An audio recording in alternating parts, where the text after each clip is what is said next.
Taylor with Doggone Problems, and this is Buddy, the rescue beagle, and this is his roadmap to success.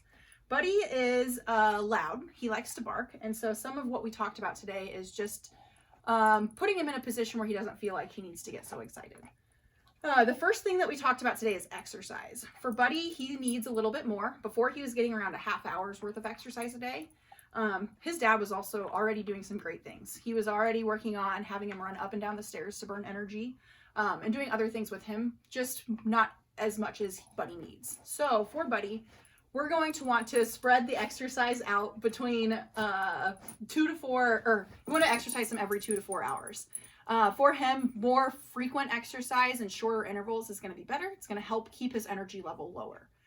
Some of the exercise we talked about today, we did the Stairmaster. Keep doing that. Do it, I'd say, instead of 1 time a day, let's shoot for around 3 times a day. When you are walking him, making sure that he's allowed to sniff when you're on the walk, which sounds like you're already doing. Excellent. Keep that up. We talked about some food dispensing toys. Remember, with his food, you're going to want to put the food down. If he walks away from it or it's sat down for more than a couple minutes, pick it up, dump it out, put the empty bowl back on the ground. That's the important part. A lot of people will pick it up, set the bowl on the counter, but you want to make sure that he comes back and sees the empty bowl. Only give him the 2 windows during the day as an opportunity to eat. It's probably going to be a couple days, but he will eventually cave, and he'll eat when you put the food in the bowl. Use hunger as your ally. You're not doing anything unethical. You gave him the opportunity to eat. He just chose to instead walk away from his food. Once you get him to a point where he is eating his food when you put it down, we talked about an Omega Paw treat dispensing food ball, which would be a good option for him, a snuffle mat, really anything that's going to be food dispensing so that he's burning a little energy and using his nose. We saw today he loves using his nose, so keep using that to your advantage. We also talked about scent games. In your living room, there are plenty of little nooks that you can hide treats in. You're going to start small and work your way up. Google it just so you can get a better explanation than the short one that I gave you in the session. But that would be a great, effective way to burn energy for him. Like I said, frequent exercise for short periods is going to be better for him. If you are planning on taking him to the store, to the retirement home, or wherever you're going to take him that day, exercise him beforehand. Do 10 minutes on the stairs, give him 10 minutes to recover, and then go to the next activity.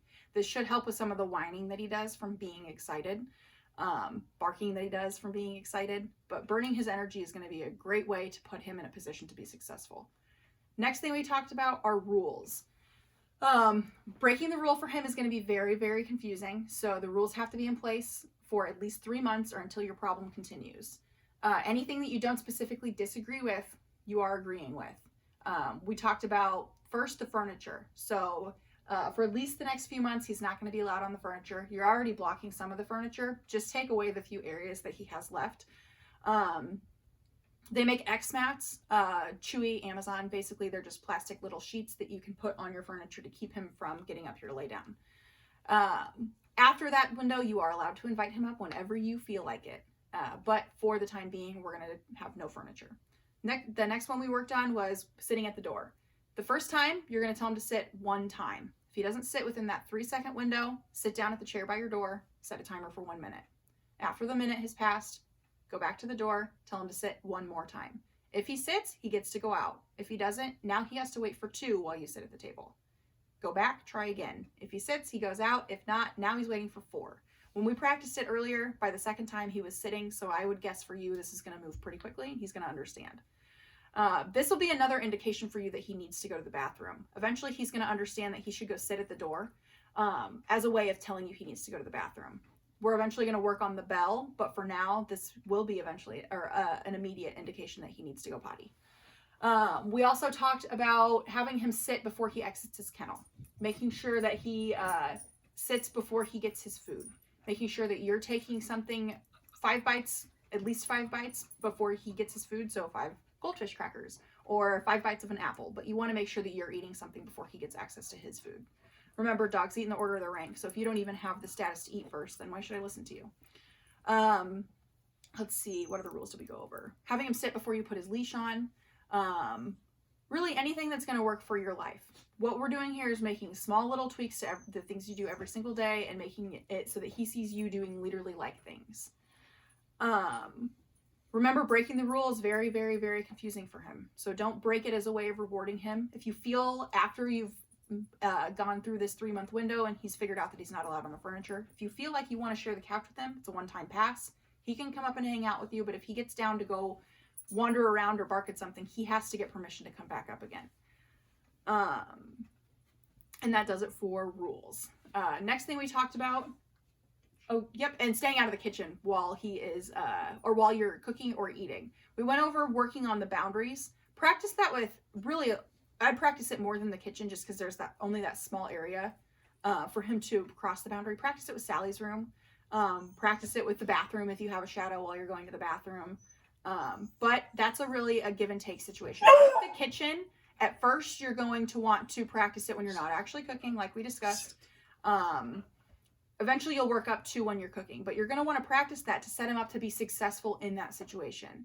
We try and give our dog the entire equation a lot for a situation, and we don't break it down into little pieces. This is giving him the structure to be able to stay out of the kitchen while you're actually cooking.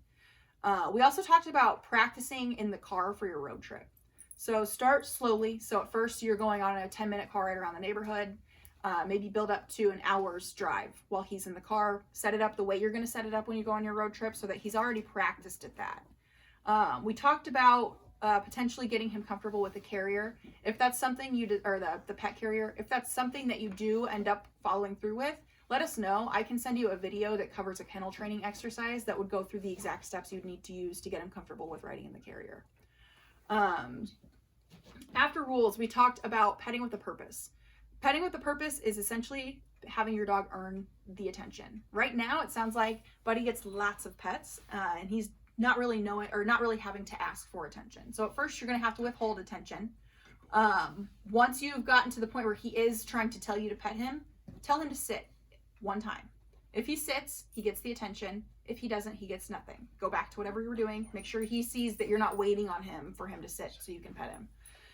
At first, it's going to be hard, especially being here by yourself. So you're going to have to work up to getting to the point where it's a regular routine for you.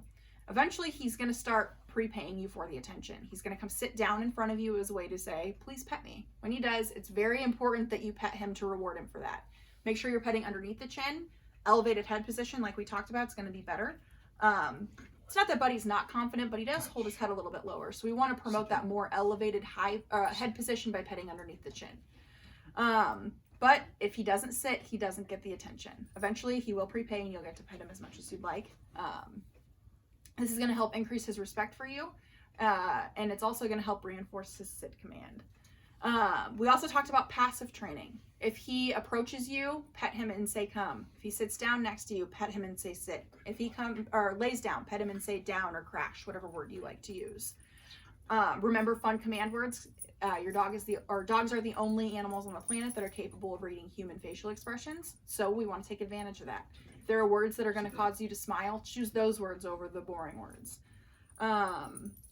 Let's see. Passive training can be very powerful in terms of helping your dog learn the things that you like so that they don't choose to do the things that you don't like instead.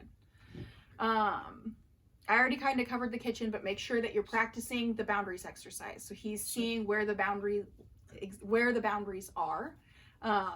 That's going to help with the leader follower as well. Anything else you want me to cover? Sounds good. Okay.